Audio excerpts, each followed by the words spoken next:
Sa pagsaulog sa Eid al-Fitr o pag-obserba sa katapusang adlaw sa sagradong bulan sa Ramadan, libuan sa atong mga kaigsuunang Muslim ang mitambong sa congregational prayer sa nagkadayang lugar sa Mindanao. Atong saro ng detalye nini sa live report ni Argil Relator. Argil.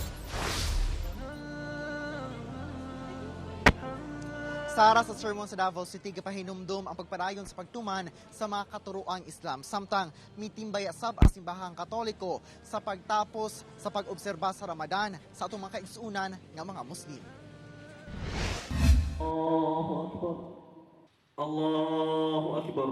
Dili moubos sa 4,000 ka mga sakop sa Muslim community ang mitambong sa Davao City Centralized Eid al-Fitr Congregational Prayer nga gipahigayon sa Rojas Avenue, Davao City alas 6 sa buntag alang sa Eid al-Fitr o Feast of Ramadan nga timaan sa pagtapos sa bulan sa Ramadan.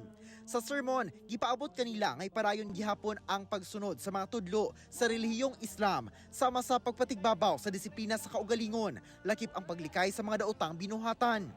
Nararapat lamang na pasalamatan natin ang Panginoon sa pamamagitan ng pagsamba at pagdarasal sa Kanya sapagkat sa masayang araw na Eid na ito ay pinagkaloob sa atin ng Diyos ang Kanyang pagpapala. Human sa pag-ampo, ilang gipakita ang panag-igsuunay, pinaagi sa pag-akos sa matag usa. The Muslim and the Christian, they are living sabay-sabay and equal. There is no different.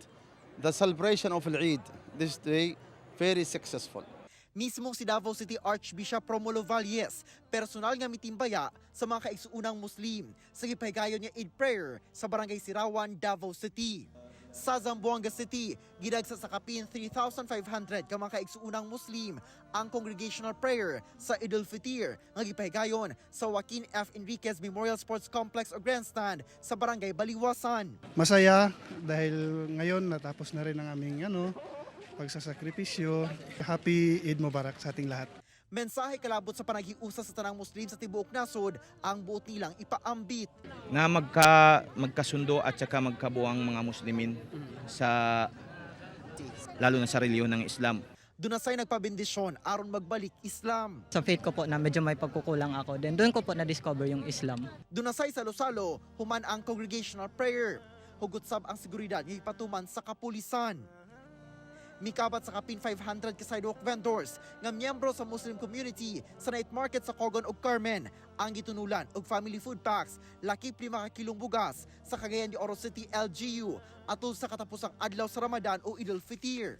Ang tagal ko na dito sa Cagayan de Oro, ngayon ko lang natikman yung pagbati, yung pagpapahalaga sa aming mga Muslim.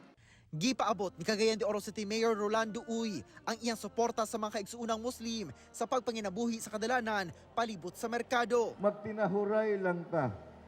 Kung sa inyong gusto, kung dili maapektuhan ang kadaghanan o ang mga motorista, walay ko'y problema. Ang importante, tabangi una ang inyong kaugalingon aron kamo magpadayon sa inyong panginabuhian. Sa Pikit, Cotabato, midagsa ang mga kaigsuunang Muslim sa Municipal Plaza kung asa gipahigayon ang congregational prayer. Nagpaabot sab og mensahe ang lokal nga kagamhanan sa Pikit nga ipatigbabaw ang paghinigugmaay, pagsinabtanay ug pagtinabangay sa matag usa. Gidagsa sab sa mga Muslim ang compound sa Bangsamoro Government Center ato sa pagsaulog sa Eid al-Fitr. Naglaom ang Bangsamoro Government nga unta magpabiling buhi ang paghinigugmaay sa matag usa o pagtabang sa mga nanginahanglan. Sa pagtatapos ng bang ito, naway mapanatili natin sa ating mga puso at isipan ang mga turo ng buwang ito katulad ng pagmamahal sa kapwa at pagtulong sa mga nangangailangan. Naway mas nagpalakas pa ang lumipas na buwan sa ating pananampalataya. Sara sumala sa assessment sa Davao City Police Office na himong magmalinawon ug balang puson ang usa ka bulan nga pag-obserba sa Ramadan sa syudad sa Davao. Sara. Happy Eid Mubarak sa atong mga kaigsuunang Muslim ug daghang salamat, Argil Relator.